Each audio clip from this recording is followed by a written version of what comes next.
ಭೀಮ್ ಧ್ವನಿ ನ್ಯೂಸ್ಗೆ ಸ್ವಾಗತ. ಗ್ರಾಮ ಪಂಚಾಯಿತಿ ಮಾಜಿ ಅಧ್ಯಕ್ಷನ ಭರ್ಬರ ಕೊಲೆ. ಕಲಾದಗಿ ಪೊಲೀಸ್ ಠಾಣೆ ವ್ಯಾಪ್ತಿಯ ಗದ್ದನಕೇರಿ ಕ್ರಾಸ್ನಲ್ಲಿ ಕಾಂಗ್ರೆಸ್ ಮುಖಂಡನ ಹತ್ಯೆ ನಡೆದಿದೆ. ಸಂಗಪ್ಪ ನಾಲತ್ವಾಡ್, ವಯಸ್ಸು 45, ಕೊಲೆಯಾದ ದುರ್ದೈವಿ. ಕಾರಿನಲ್ಲಿ ಬಂದ ದುಷ್ಕರ್ಮಿಗಳು ಅವರ ಮುಖವನ್ನು ಜಜ್ಜಿ ಕೊಲೆಗೈದಿದ್ದಾರೆ. ಕೊಲೆಯಾದ ಸಂಗಪ್ಪ ಎಡಹಳ್ಳಿ ಗ್ರಾಮ ಪಂಚಾಯಿತಿ ಅಧ್ಯಕ್ಷರಾಗಿ ಸೇವೆ ಸಲ್ಲಿಸಿದ್ದರು. ಅವರ ಪತ್ನಿ ಸಹ ಈಗಷ್ಟೇ ಮುಕ್ತಾಯಗೊಂಡ ಗ್ರಾಮ ಪಂಚಾಯಿತಿ ಅಧ್ಯಕ್ಷರಾಗಿದ್ದರು. ಗದ್ದನಕೇರಿ ಕ್ರಾಸ್ನಲ್ಲಿ ಬಾರ್ನ್ನು ಲೀಸ್ಗೆ ಪಡೆದಿದ್ದರು. ಕೊಲೆಗೆ ಕಾರಣ ತಿಳಿದು ಬಂದಿಲ್ಲ. ಘಟನಾ ಸ್ಥಳಕ್ಕೆ ಶಾಸಕ ಜೆಟಿ ಪಾಟೀಲ್, ಪೊಲೀಸ್ ವರಿಷ್ಠ ಅಧಿಕಾರಿ ಸಿದ್ಧಾರ್ಥ ಗೋಯಲ್, ಡಿವೈಎಸ್ಪಿ ಗಜಾನನ್ ಸುತಾರ್, ಗ್ರಾಮೀಣ ಸಿಪಿಐ ರಾಮಣ್ಣ, ಬಿರಾದಾರ್ ಪಿಎಸ್ಐ ಪ್ರವೀಣ್ ಬೀಳ್ಗಿ ಭೇಟಿ ನೀಡಿ ಪರಿಶೀಲನೆ ಕೈಗೊಂಡರು. ಸ್ಕೂಟಿಯಲ್ಲಿ ವಾಪಸ್ ಬರುವಾಗ ಇಬ್ರು ಜನ ಕಾರಲ್ಲಿ ಅವರಿಗೆ ಫಾಲೋ ಮಾಡಿದ್ರು. ಅವ್ರ ಮನೆಯಿಂದ ಸ್ವಲ್ಪ ಏನು 20-25 ಮೀಟರ್ ದೂರ ಅದೇ ಓಣಿಯಲ್ಲಿ ಅವರಿಗೆ ಅಡ್ಡ ಹಾಕಿ ಅಲ್ಲಿ ಇರುವ ಸ್ಥಳೀಯ ಐ ವಿಟ್ನೆಸ್ ಅಕೌಂಟ್ ಪ್ರಕಾರ ಇಬ್ರು ಜನ ಆ ಕಾರಿನ ಹೊರಗಡೆ ಬರ್ತಾರೆ. ಅವ್ರದ್ದು ಪ್ರೀ ಪ್ಲಾನ್ ವೇ ಅಲ್ಲಿ ಮರ್ಡರ್ ಮಾಡ್ತಾರೆ, ಮತ್ತೆ ಅಲ್ಲಿಂದ ತಪ್ಪಿಸ್ಕೊಂಡು ಹೋಗ್ತಾರೆ. ಮರ್ಡರ್ ಆದ ನಂತರ ಇಮಿಡಿಯೇಟ್ಲಿ ನಾವು ನಮ್ಮ ಅಡಿಷನಲ್ ಎಸ್ ಪಿ ಅವರು, ನಮ್ಮ DSP ಅವರು ಇಮಿಡಿಯೇಟ್ಲಿ ನಾವು ಸ್ಪಾಟ್ಗೆ ಭೇಟಿ ನೀಡಿದ್ದೀವಿ. ಅಲ್ಲಿದ್ದು ಇರುವ ಎಲ್ಲ ಎವಿಡೆನ್ಸ್ ನಾವು ಕಲೆಕ್ಟ್ ಮಾಡಿದ್ದೀವಿ. ಇದು ಇನ್ಸಿಡೆಂಟ್ ಆದ ನಂತರ ಅವ್ರ ಬ್ರದರ್ ಕಡೆಯಿಂದ ನಾವು ಕಂಪ್ಲೇಂಟ್ ತಗೊಂಡಿದ್ದೀವಿ. ಇಬ್ರು ವ್ಯಕ್ತಿ ಅವರದ್ದು ಸಂಬಂಧಿಕರು ಇದ್ದಾರೆ. ಒಬ್ರು ಹನುಮಂತ ರೆಡ್ಡಿ ಮತ್ತೆ ಅವ್ರ ಮಗ ಕಿರಣ್. ಇವ್ರಿಬ್ರು ಇವ್ರದ್ದು ವಿಕ್ಟಿಮ್ದು ಮಾವ ಆಗ್ತಾರೆ. ಮಾವ ಮತ್ತೆ ಮಾವಂದು ಮಗ ಆಗ್ತಾರೆ. ಇಬ್ರು ಮುಂಚೆ ಏನಾದ್ರು ಲ್ಯಾಂಡ್ ಡಿಸ್ಪ್ಯೂಟ್ ಇರುವಾಗ ಅವ್ರದ್ದು ಬಾದಾಮಿ ಕೋರ್ಟ್ ಅಲ್ಲಿ ಸಿವಿಲ್ ಕೇಸ್ ನಡೀತಾ ಇದೆ. ಆ ಕೇಸ್ ನಡೆಯುವಾಗ ಆಗ ಇವ್ರ ಮಧ್ಯೆ ಡಿಸ್ಪ್ಯೂಟ್ ಆಗ್ತಾ ಇತ್ತು.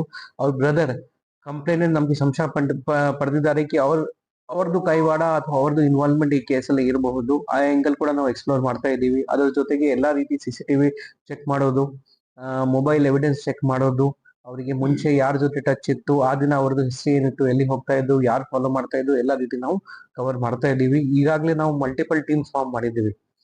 ಇವರಿಗೆ ಕೂಡ ಟಚ್ ಮಾಡ್ತಾ ಇದ್ದೀವಿ. ಒಂದು ಟೀಮ್ CCTV ಚೆಕ್ ಮಾಡ್ತಾ ಇದ್ದಾರೆ. ಇನ್ನೊಂದು ಟೀಮ್ ಕಾಲ್ CDR ಇರುತ್ತೆ ನಮ್ಮಲ್ಲಿ, ಕಾಲ್ ಡೇಟಾ ರೆಕಾರ್ಡ್ಸ್ ಇದೆ, ಅದನ್ನು ಚೆಕ್ ಮಾಡ್ತಾ ಇದ್ದಾರೆ. ಇನ್ನೊಂದು ಟೀಮ್ ಅವ್ರ ಫ್ಯಾಮಿಲಿ ಜೊತೆ ಟಚ್ ಅಲ್ಲಿ ಇದ್ದಾರೆ. ಇನ್ನೊಂದು ಟೀಮ್ ಅವ್ರದ್ದು ಕೋರ್ಟ್ ಕೇಸ್ ಏನ್ ಮೋಟಿವ್ ಏನಿತ್ತು, ಯಾವ ಕೋರ್ಟ್ ಕೇಸ್ ಇತ್ತು, ಏನ್ ಕಾರಣ ಇತ್ತು, ಅದ್ರ ಬಗ್ಗೆ ಡೀಟೇಲ್ ತಗೋತಾ ಇದ್ದಾರೆ. ಆದಷ್ಟು ಬೇಗ ಈ ಕೇಸ್ ಅಲ್ಲಿ ನಾವು ಪತ್ತೆ ಹಚ್ತೀವಿ. ಇದರಲ್ಲಿ ನನ್ನ ಪ್ರಕಾರ 2 ಭಾಗ ಬರುತ್ತೆ. ಯಾರು ಮರ್ಡರ್ ಮಾಡಿದ್ದಾರೆ ಪ್ಲಸ್ ಅವರಿಗೆ ಯಾರು ಏನಾದ್ರು ಪ್ರಚೋದನೆ ಕೊಟ್ಟಿದ್ದಾರೆ ಅಥವಾ ಏನಾದ್ರು ಅವರಿಗೆ ಕಾಂಟ್ರಾಕ್ಟ್ ತರ ಕೊಟ್ಟಿದ್ದಾರೆ, ಇಬ್ರುದು ನಾವು ಪತ್ತೆ ಹಚ್ತೀವಿ. ಆದಷ್ಟು ಬೇಗ ಅದು ಪತ್ತೆ ಹಚ್ಚಿ ತಮಗೆ ತಿಳಿಸ್ತೀವಿ.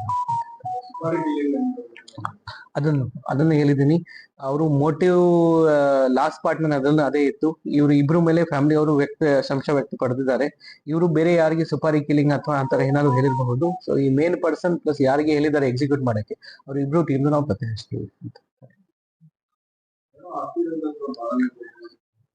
ಬಾದಾಮಿ ಕೋರ್ಟ್ ಅಲ್ಲಿ ಅವ್ರದ್ದು ಆಸ್ತಿ ವಿಚಾರಕ್ಕೆ ಸಿವಿಲ್ ಕೇಸ್ ನಡೀತಾ ಇತ್ತು. ಅದಕ್ಕಿಂತ ಮುಂಚೆ ಈ ಟೀಮ್ ಕಿರಣ್ ಮತ್ತೆ ಅವ್ರ ತಂದೆ ಮತ್ತೆ ಇವ್ರ ವಿಕ್ಟಿಮ್ ಒಂದೇ ಕಡೆ ಕೆಲಸ ಮಾಡ್ತಾ ಇದ್ರು. ಇಲ್ಲಿ ಮನೆ ಹತ್ತಿರಾನೇ ಇನ್ನೊಂದು ಬಾರ್ ಇದೆ. ಈ ಆಸ್ತಿ ವಿಚಾರವಾಗಿ ಅವ್ರದ್ದು ಬಿಸ್ನೆಸ್ ಸೆಪರೇಟ್ ಆಯ್ತು. ಮತ್ತೆ ಆಗ ಜಗಳ ಕೂಡ ಆಗ್ತಾ ಇತ್ತು. ಅಲ್ಲಿ ಇರೋ ರಿಲೇಟಿವ್ಸ್ ಪ್ರಕಾರ, ಅಲ್ಲಿ ಇರೋ ಸ್ಥಳೀಯ ಅವರು ಅಕ್ಕಪಕ್ಕ ನೇಬರ್ಸ್ ಪ್ರಕಾರ ಮುಂಚೆಯಿಂದ ಏನಾದ್ರು ದ್ವೇಷ ಇತ್ತು. ಆ ಕಾರಣ ಇವರು ಮಾಡಿರ್ಬಹುದು. ನಾವು ಅವ್ರಿಗೆ ಕೂಡ ಇನ್ಕ್ವೈರಿ ಮಾಡ್ತೀವಿ, ಅಲ್ಲಿ ನೇಬರ್ಸ್ ಕೂಡ ಇನ್ಕ್ವೈರಿ ಮಾಡ್ತೀವಿ. ಮತ್ತೆ ಒಂದ್ಸರಿ ಇವ್ರಿಗೆ ಹೇಳಿದ ನಂತರ ನೀಟಾಗಿ ಅವರಿಗೆ ಇಂಟ್ರೋಗೇಷನ್ ಮಾಡ್ತೀವಿ.